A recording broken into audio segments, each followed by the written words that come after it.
Fudge.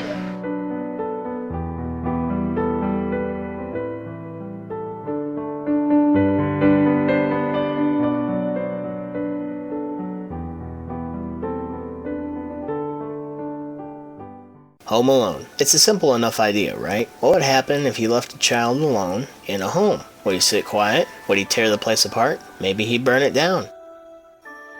Okay, let's give the kid credit and shy away from that. But at Christmas time? You know, that's hard to say. I think most kids would have a nervous breakdown and sit in the corner rocking back and forth. And some might have enough sense to call the police. But Kevin McAllister is a different breed, coming from a large family, and welcomes the change. Even though the movie posters and the DVD case would make you think otherwise. Inspired by the famous painting The Scream by Ed van Munich, and really has become the mental picture for most people of this movie. Even though for the most part, he only reenacts this once after using aftershave, but screams a few times throughout.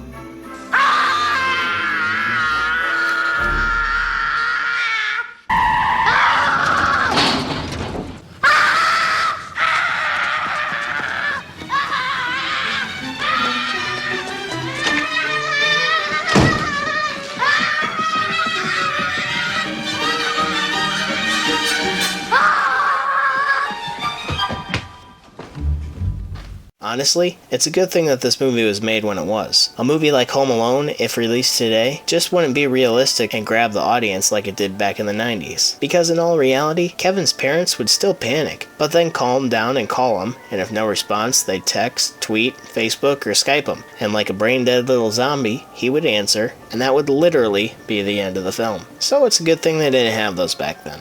Like our last video, Home Alone was written by John Hughes and takes place in Chicagoland, but unlike Christmas Vacation, was actually filmed primarily in the Chicago area, mainly in Winnetka, Illinois, where the house, the drugstore, the church, and other shots throughout the movie still stand to this day. And that's where the story starts, to a haunting melody composed by none other than Mr. John Williams, as we get our first look at the McAllister clan running around in all different directions getting ready for a trip to France to see their father's brother. They get some pizza from Little Nero's, which to this day I still think is one of the coolest parodies on a pizza place I've ever heard of.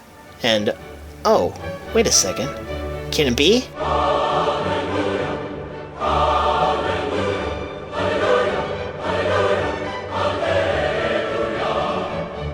A Christmas flick that doesn't have Coke in it. It's like the four-leaf clover of promotionalized Christmas flicks when you think about it. Come on, up until now it's Coke, Coke, Coke product, more Coke, Coke, Coke, Coke.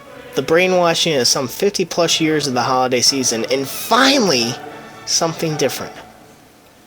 Anyway, Kevin gets in a fight with his brother, is sent to his room, and wishes that everyone in his family would just disappear. And with the help of some high winds, a power outage, a late wake-up, a planned pickup, and a plane to Paris, and some stupid annoying neighbor kid, gets just that, and is left alone in his home. So, he does what any kid would do, by going nuts and stealing his brother's life savings, which is apparently less than $10. And then there are the burglars on the block.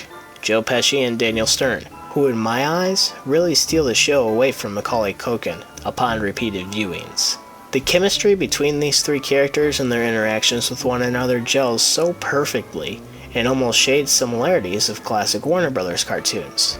And that might be because this was originally a Warner Brothers movie, not a 20th Century Fox film, but Warner decided to drop it because of the budget ballooning from $15 to $18 million. And in hindsight, probably wasn't the greatest decision, considering that the film made over $475 million at the box office. Back to the story, the burglars, the wet bandits, are Harry and Marv, and they're terrorizing the whole street of Lincoln Boulevard, as it's called in the film, robbing house after house that's empty because of the holiday season. And for some reason or another, they have their eyes set on Kevin's house as the treasure trove of the street. Kevin overhears them planning the robbery on his house, and goes to church, and sets up booby traps, and Harry and Marv go down. Again, and again, and again. Home Alone will always hold a special place for me when it comes to nostalgic holiday memories. There were several sequels to the franchise, if you want to call anything outside of the film's direct sequel, Lost in New York, a sequel, because 3 and 4 are just pathetic lame releases in my eyes, trying to capitalize on the name of Home Alone. But the original is always a great watch during the holidays. You guys give up, or you're thirsty for more?